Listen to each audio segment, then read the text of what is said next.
Hello，大家好，呢度係 AI 帶俾你嘅美國股市快訊，每日同你速覽股市消息。不過要提一提，AI 有時未必100%準確，記住只係參考，唔係投資建議啊。今日係2025年12月17號，上個交易日道瓊斯工業平均指數收48,114.26，跌0.62%；標準普爾500指數收6,800.26，跌0.24%；納斯達克綜合指數收23,111.46，升0.23%；恐慌指數收16.48，跌0.12%。美股個別發展，道指下跌，標普微跌，納指上升，恐慌指數回落。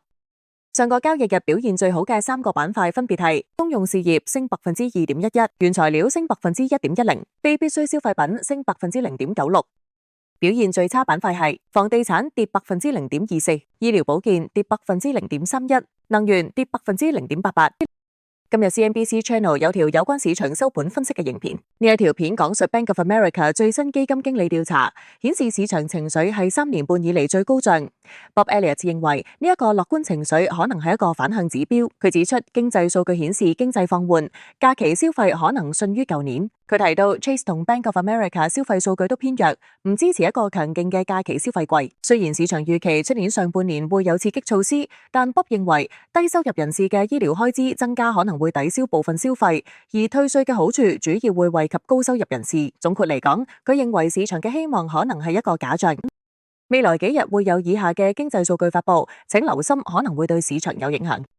2025年12月17號將有原油庫存發佈，或者會對能源板塊股票構成影響。12月18號將有核心消費者物價指數月率11月、消費者物價指數月率11月、消費者物價指數年率11月首次申領失業救濟金。費城聯儲製造業指數12月發佈，或者會對整體股市、科技股、消費股等板塊股票構成影響。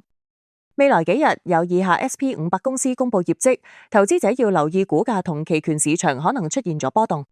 12月17號 General Mills、Jabil、Micron Technology；12 月18號 Accenture、Cintas、Darden Restaurants、FactSet Research Systems、FedEx。跟住落嚟，我哋睇下今日嘅新聞。億萬富翁大衛泰珀出售呢5支股票，以購買呢一支股票。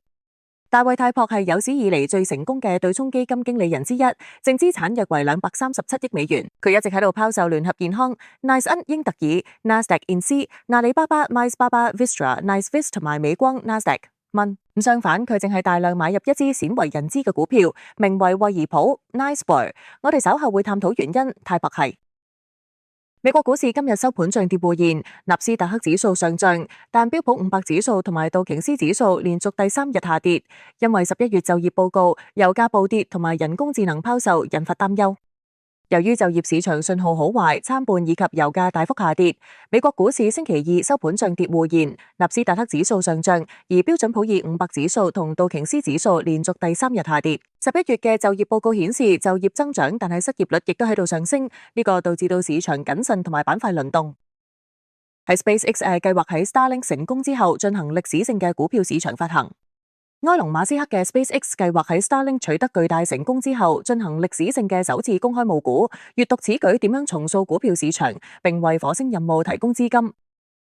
Adobe 對比 Salesforce 喺代理 AI 時代 Nasdaq 握比，了解 Salesforce Inc 點樣展現出比 Adobe Inc 更強嘅 AI 顛覆韌性、比較增長、利潤率同 AI 整合。點擊了解更多關於 ADBE 同 CRM 嘅信息。特斯拉 Robotaxi 夢想被 Alphabet 嘅 Waymo 擊碎 ，Nasdaq。特斯拉公司面臨強烈嘅賣出評級，因為競爭加劇、利潤率下降，且其估值超過咗增長。點擊此處閱讀點解 TSLA 係一個強烈嘅賣出。Kushner 嘅 Affinity 退出與華納兄弟公司嘅收購戰。Affinity 而家認為，自10月參與該流程以嚟，投資嘅動態發生咗變化。該公司嘅代表表示，標普500指數保持區間波動，因為 NFP 降溫冇迫使恐慌性美聯儲降息。市場分析涵蓋黃金現貨美元、道瓊斯工業平均指數、美國小型股2000指數 DAX 閱讀 investing.com 上嘅市場分析。由於白宮威脅要報復針對唔合理嘅歐盟數字稅，股票跌幅擴大。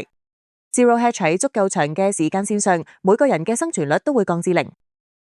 3支股息支付型人工智能股票可以喺2026年購買。呢一啲科技公司提供強勁嘅股息收益率同人工智能驅動嘅銷售增長。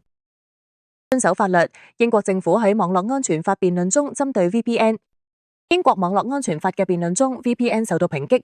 國會議員呼籲進一步審查 VPN 實施年齡檢查，並且收集用戶數據。呢個引發咗對隱私同埋言論自由嘅擔憂，因為 VPN 用戶可能會受到額外嘅監管同埋數據收集。